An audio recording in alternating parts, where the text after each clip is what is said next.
Hello everybody and welcome back to F122 with me, Dan, and the Sloth Tech team after what has been an absolutely painful past hour for me.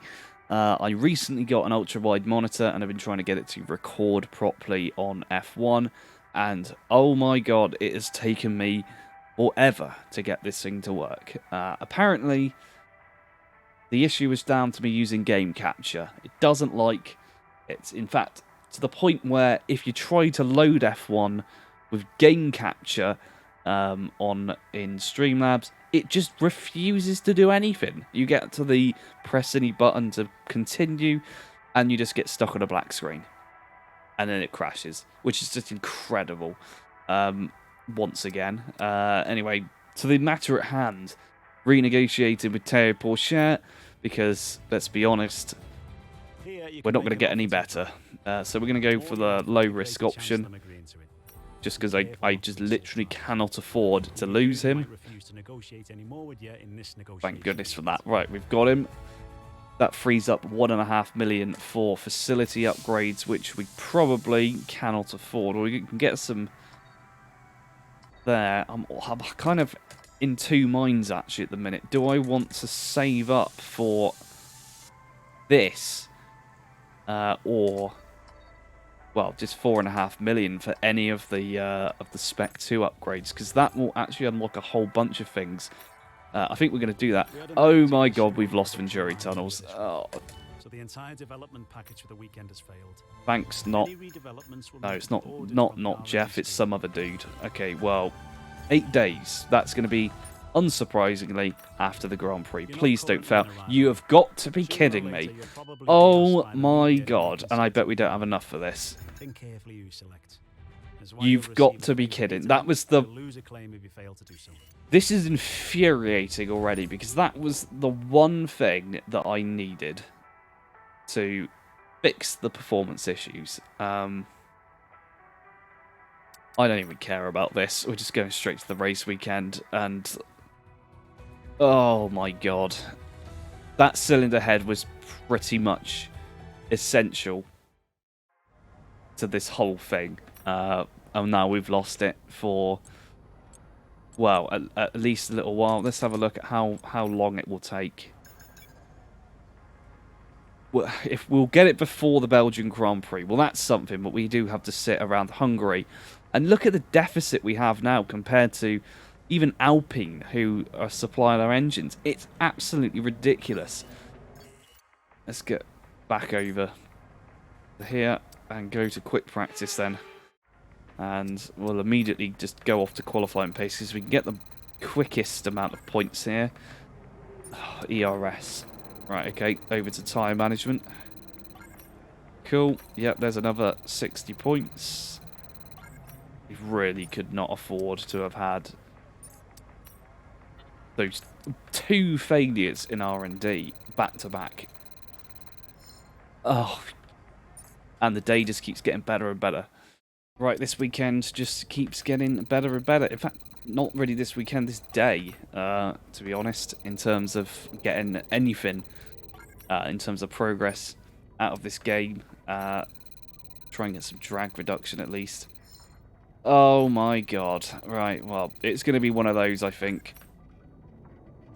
3 minutes, can we do anything at all? No, no, no. And we haven't even got to the new handling model yet. I will point out that I haven't even played the game since the update. Portimao just got installed before I launched the game. So at least that's back. But I haven't played with the new handling model that everybody seems to absolutely hate with a passion. So that should be fun when we get to that. We don't want weight redistribution. We'll get some rear downforce.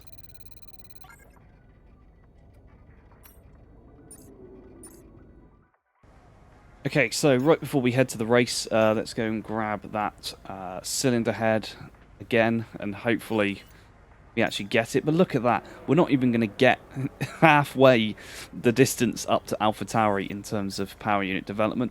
We can't buy the magnetic compound like we wanted to potentially last time. We can't get weight redistribution. Well, we're working on cable assembly anyway. We can't even buy wing mirrors. So that one failure has hampered, well, two failures have hampered us fairly significantly here. And over in the progress history, thankfully Williams haven't increased their lead over us, at least in this race. We'll have to see what happens by Belgium. We're going to be significantly far behind. And I'm really, really praying we do not have regulation changes, because we do not have enough points to try and catch up there. Anyway, let's get on with qualifying. So it's over to qualifying for the Hungarian Grand Prix, and as you can see, we had a slight mix-up with the components that we put into the car. They are, of course, all of the broken ones, so this isn't going to be very good whatsoever, and no, it is not. So it's over to the Grand Prix then, in Hungary. We've passed the halfway mark, of course, in France last time out. So we're downhill now until the end of the season, and of course, based on the performance of the car, we'll be downhill in that respect as well. So all that's left to say before we get underway with the starting grid is don't forget to hit that like button, hit that subscribe button, and turn on that notification bell so you know when the next video is uploaded. And well, it's time to see just how bad things are getting. It's all downhill until the end of the season from here, trust me.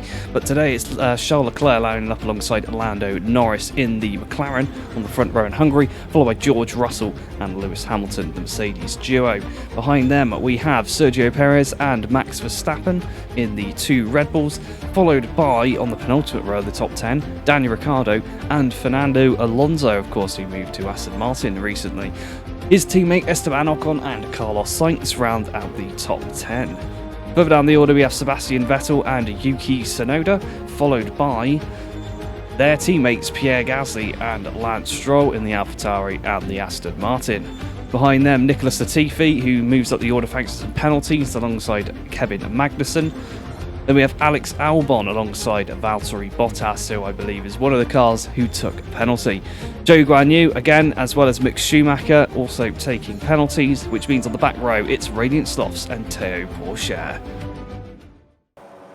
Well, here we go for the Hungarian Grand Prix. As I mentioned earlier, yes, it is downhill from here on out. It's not just because we've got a dodgy engine and all the components are worn, but because the entire season is about to take a turn for the worse, and this is the epicenter of it. Immediately as we come down to turn one, we're already miles away behind the rest of the pack. We do take a cheeky dive bomb up the inside of Zhou Guanyu and Mick Schumacher, two of the cars who are struggling here with some worn components. And yes, we stay ahead of our teammate. Down the inside of the two Williams is there into the second hairpin alongside Alex Albon trying to force the Williams out wide. And yes, we do. Maybe with a little bit of contact, but we don't need to talk about that too much as we see a little battle going on up ahead and be right on board with a terrible short shift there. The engine power unit not looking too good. And you can see there it is in all of its fiery glory, I suppose. As we continue on through Hungary, of course, lap one being the best opportunity that we have to try and get through some of the pack, and then ideally just get in the way all the way to the checkered flag to try and maintain position. I'm pretty sure at this point that the 8 points we scored in Silverstone was a complete fluke, or perhaps I was so fucking jacked up on drugs and alcohol that I did not consume that day. That, well, actually, that's a lie. I was actually drinking the night before. I was actually hungover, so perhaps that is the secret to getting this car to perform well. Earlier on in the video, I think I mentioned the new handling system. This is actually the first race that we did since that update, and, well, all the setups are wrong. That might have something to do with the fact that we're so bad. As we rejoin on lap 3, Understeer Central was the theme of the final 8 races of the season. I have made it to season 2, unfortunately. I don't know how well we're performing, but you'll see how that goes when we get to it in these videos. But for now, though, we're still following Alex Albon in P18. Not Jeff giving us a lecture about the energy store breaking. You can see the battery is nearly empty already after just 3 laps completed. It didn't start off with very much either. And also an interesting graphic as Mick Schumacher goes up the inside of us, and we absolutely have no chance of fighting this. He's already pulling away when we've got overtake on. And, well, there you go. he is past us. As you can see by the ERS graphic, for some reason the battery drains from right to left. As we get a Williams up the outside, we do make contact with him, and that scares him off. But for some reason, if the battery is already depleted via some wear on the component, if for some reason it drains from left to right, so you can't actually see how bad it is. Anyway, I just left some of this in here just to see how bad it is coming through these corners. And yes, it does look quite shocking, actually. The amount of speed that we're having to knock off to go through these 90-degree corners is absolutely ridiculous. And although I have not actually done this circuit since I think the Co-op Career Season 1 in the Williams, I would say that this particular car is much, much worse than that. And at least in that Grand Prix, we can have some fun by smashing up half the field in a massive accident.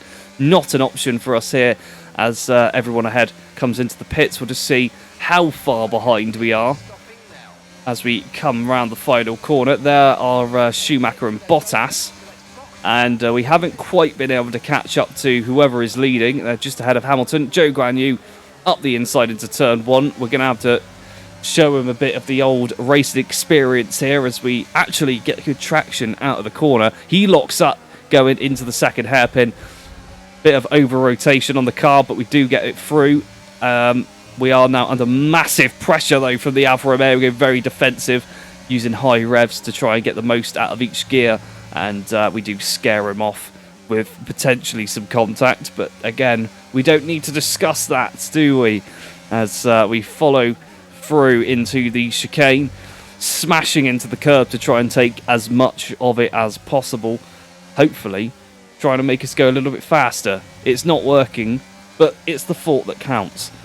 As up ahead, the rest of the field start to trickle into the pit lane. McLaren having a good run of things at the moment, starting P2 in this race. You'll see them up nearer the top over the next coming races. If you're a McLaren fan, then good for you, as we get the Haas of Mick Schumacher retiring, and we come round the final corner into the pit lane, at which point it looks as though our teammate is having a nice battle with Nicholas Latifi for the millionth time this season, and we trundle down the pit lane. At this point, having a brain fart as to which button was the pit interaction button, or limiter, or whatever we want to call it. And slight issue there, pulling away. We were late on the pull-in, and at this point I forgot how to turn the pit limiter off, so I thought, you know what, I'll just put this part in the video instead so that it won't make me look like an absolute idiot. As we come up, of course, behind Zhou Guanyu, which means that we are dead last, and we've probably got a flying hope of catching our teammate Théo Pourchaire, who currently sits around the midfield, surrounded by faster cars, and chasing down Nicholas Latifi, who is embarrassing to say is a much faster driver and in a much faster car than us. Hopefully we can put that to bed later on as we go on board with Mick Schumacher, the young version of Michael Schumacher, as he trundles to a stop there. Of course, he started at the back of the grid with some penalties. I guess he didn't change all of the components that he needed to, or he suffered from the curse of the 100% fixed component going into the car. Why didn't I just say the brand new component failing? That would have made much more sense. As you can see, the amount of oversteer we had coming around the final corner, or understeer, I'm not sure. It's both at the moment. We come out right alongside Théo Pourchaire into turn 1, being careful not to smash into him with all of our might. And up ahead, there is the god of all paid drivers, Nicholas Latifi, trundling away into the distance, which means, of course, that we've reached that part of the video. The pit lane drama has finished. We have dropped to the final 2 positions on the field. It is, of course, a race to the finish line, and we rejoin on lap 18. We are on fire. We have won the battle against our teammate Théo Pourchaire as he slowly shrinks into the background, perhaps having some reliability problems of his own. For us, though, we get to trundle around and do something new on the channel, which is choke out and murder some Hungarian people. Usually it's either Mexicans or Spaniards that we have this issue occurring, and end up killing half of the crowd. But on this occasion, it's the Hungarians who get to enjoy the fumes coursing through their lungs, causing all manner of horrible diseases and potentially some difficulties later in life. But yes, what a horrible Grand Prix, and little did I know at the time this would be the first of many horrible Grand Prix. Hopefully by the time I record the next video I will have done the first race of Season 2 and I could come back to you with some hope, if anything, that things are going to get better. But strap in for what will be the second half of Season 1 and a total botch of every single race you can think of. We crash at the finish line and actually allow Théo Pourchaire to cross the line first by just under a tenth of a second, potentially. I don't even know at this point. Maybe the reason we're so slow is because we don't have matte paint on the car. I'm not changing it, but maybe that is the reason. Maybe Codemasters need to release some better liveries as well. That might make things a little bit better. But Charles Leclerc somehow picks up the win. Carlos Sainz nowhere near the top. At least I didn't see him near the top. I wasn't looking. We'll see where he finished in a minute. Lando Norris retains P2 and Lewis Hamilton picks up the final spot on the podium. Yes, how great it would be to be up there fighting with them. Especially Lando Norris, who, if you've watched any of the F1 2021 content on this channel, you will know that Lando Norris is almost unbeatable on there in that series after Season 2. Moving to Red Bull, winning nearly every race under the sun. We couldn't beat him. And in fact, actually, in the unreleased Season 6, he stayed at Red Bull and was whooping our asses again. So the fact that he's up there and winning in that McLaren, quite worrying to us. We'll have to see how Season 2 goes. We don't know what the car performance is going to be like. But for now, let's move on to the final results. Alrighty then, and it's Charles Leclerc taking the win and the fastest lap at the Hungarian Grand Prix, followed by Lewis Hamilton and Lando Norris on the podium. Somehow got them mixed up earlier on. Behind them we have Max Verstappen, George Russell, Sergio Perez, Daniel Ricciardo, Fernando Alonso, Carlos Sainz, and running at the top 10 is Esteban Ocon. This means that over in the Drivers' Championship, Charles Leclerc retakes the lead after a very long stint away from the top spot, followed by his teammate Carlos Sainz and Lewis Hamilton in that tight battle for the win. George Russell sits in P4 ahead of Max Verstappen and Sergio Perez. Then we have Fernando Alonso, Lando Norris, Kevin Magnussen, and Valtteri Bottas running out the top 10. Further down the order we have Esteban Ocon, Daniel Ricciardo, Pierre Gasly, and ourselves on 8 points apiece. Then we have Mick Schumacher in the Haas, Yuki Tsunoda, Sebastian Vettel, and he rounds out the final point scorers.